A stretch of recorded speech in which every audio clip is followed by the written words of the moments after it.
the first time you said it, boy, you don't know your brothers don't like you.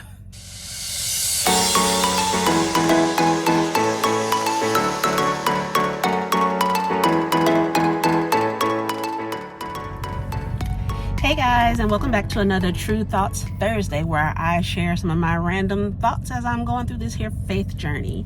So today I'm starting kind of like a series, if you will, on things that I've been learning from Joseph.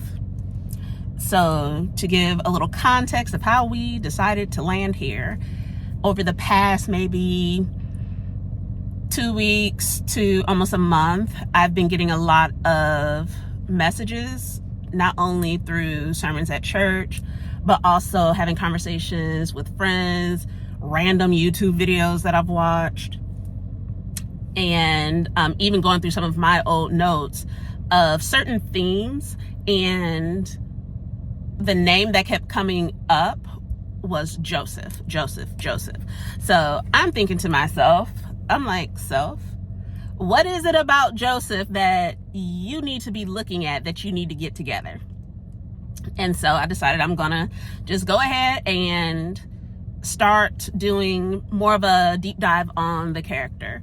So starting out, all I really knew about the story of Joseph was he got sold into slavery in Egypt. I know he was in Potiphar's house, and he was doing good till Potiphar's wife was like, hey, let me holler at you real quick, and threw herself at him, basically. He, was like, absolutely not. But she got him caught up, got him sent to prison. Then he interprets some dreams while he's in prison. Eventually, he gets up out of there, interprets for the king or Pharaoh. And his interpretations are, correct. 7 years of prospering of abundance, and then 7 years of famine. So using that first 7 to prep for the next 7. And he did a great job with that. He managed things well. He was a good steward, and eventually, made up with his family. So that's a real janky rundown of that story. But going in, it's not that I was completely unfamiliar with the story, but I think now what I'm being called to look at, instead of the story at large, is to look more at Joseph's actions and character. So starting in Genesis chapter 37, there were 2 things that really stood out to me. The first thing related to Joseph, but also not. His daddy set him up. Y'all, look. My first takeaway is this is why we don't play favorites with our kids. So Joseph gets this, amazing multicolored robe, literally because he's his dad's favorite. And it's like, sir, you just put a target on that baby's back. Why would you do that? Your other children are there. They see this. And, as a parent, I'm not saying that there aren't times that you prefer one over the rest. I'm not gonna say that. And if you say you don't, you lying. But also to just blatantly be like, but I love you so much, I'm gonna do something extra for you, is wild. So again, my first takeaway is this is why we don't play favorites. This is why we don't do stuff like that. We don't want to indirectly or unintentionally put our kids in a position where now they fighting some extra battles because of what we did or what we said of how we acted. So more specifically on Joseph, my second takeaway was whatever God is sharing with you, he's sharing it with you. You don't really got to tell everybody what God said to you. It wasn't a conference call. If he didn't share that message with somebody else or tell you to share it with someone else, maybe don't. Maybe keep your mouth shut and just let God work. So I get that from when Joseph was sharing his dreams with his brothers. The first dream he shared with the brothers, and they're like, so you saying we're gonna bow to you? That's crazy. So they already don't like him, and this makes them not like him even more. The second dream he shares with them along the same lines, and he also shares with his parents, and even his dad is like, my guy, you mean me and your mama going by? Sir, stop playing. And so while the brothers, of course, are taking this as, hey, yo, like, you're already the favorite, and now you trying to say, like, you're trying to put yourself at a station above us. And, you know, Jacob is like, all right, I'm gonna keep this in the back of my mind that you had this dream, though, because maybe it do mean something, but also, what you talking about, child? So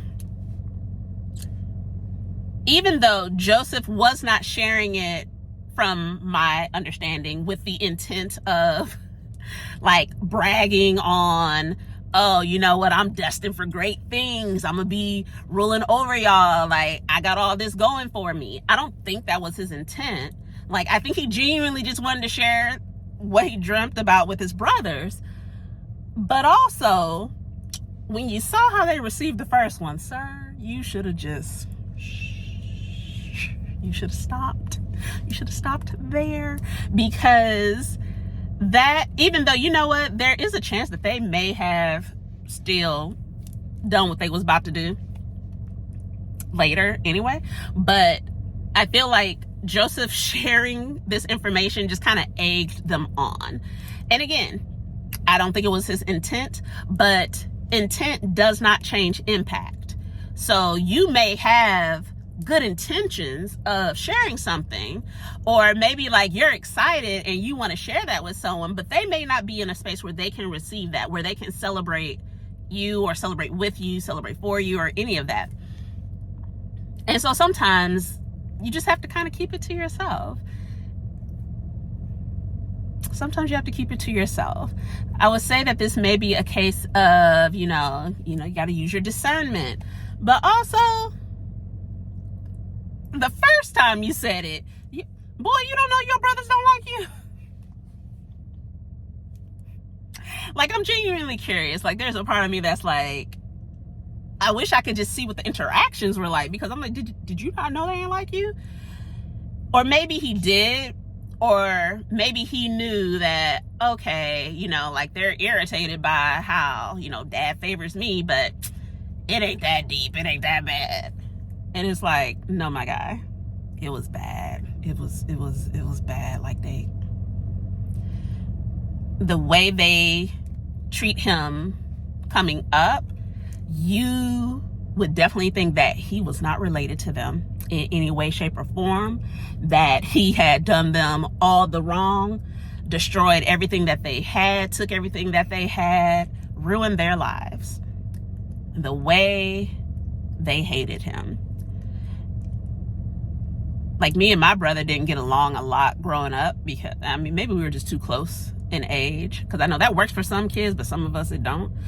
But I never want to kill him, and I'm pretty sure he never wanted to kill me. I'm pretty confident. I'm gonna ask him. I digress. One, don't play favorites with your kids like that. Like, don't do that. Even if one of them does stand out, or you not even that you prefer them, but you relate more to them, you have more in common, you bond more with one, don't let that take precedence over how you show your love for the other children. The only time that's okay is if that's the only child. Even if they only have one sibling, you don't want to put them in a position where you're pitting the kids against each other, because there may come a time when, the parents are gone and all they have left is each other. So you want to be fostering a healthier relationship between the siblings. And again, second thing, everybody don't need to know what God told you off rip. Sometimes keep it to yourself, let God cook. and just ask him what it is you need to do to be in alignment with what his will is. But maybe don't go running your mouth, and maybe don't tell people who it sounds like they were showing him who they were. Maybe don't tell them a bunch of stuff. Like maybe don't. All right, well, that was my random thought on that. I'm actually really looking forward to diving even deeper into the character of Joseph. Bless his heart for talking so much. I mean, he was young. I believe he was 17. I think he was 17, of which, 17, I was doing some dumb stuff. So it's like, okay, he just yapping. He ain't know. Bless his heart. At least it gets better. I know it turns around for him, but this is about to be a rough start. So I'm looking forward to continuing with this. So next week I'll be moving on to chapter 38. All right, I'll see you guys then. Bye.